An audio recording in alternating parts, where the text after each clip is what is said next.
When I try to like look into, what I've seen so far, with the mom and dad's interview, I do think the interview from the mom and dad, or mom and stepdad, excuse me, what was very odd in the sense of, in the interview they were kind of explaining away that he wasn't in any recent trouble, he hadn't gotten in any trouble, that he was really good that day, and so they would just be shocked that he ran away. So that whole statement to me just feels completely weird and off, mainly because autistic kids are known to roam, and the reason I kind of feel like I want to weigh in on this a little bit as far as the autism spectrum part of it is because I do have kids who are autistic, and they do roam. Some of these kids do roam, with autism. But the thing is most of the time they kind of usually have always done that. You know what I mean? So like, for example, like my son would wander off. So when I take him to school or any place like that, I would always let them know he wanders, like he's a wanderer, he wanders off. So, and I even had a GPS thing that I would put in his pocket because of that.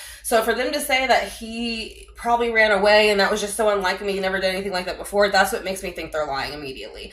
And they're already trying to give you an excuse. And then with them saying he was good that day, he hadn't recently been in trouble, what could he have done to be in trouble? You know what I'm saying? So it's kind of like, it reminds me of Letitia, whatever her name is, about Gannon.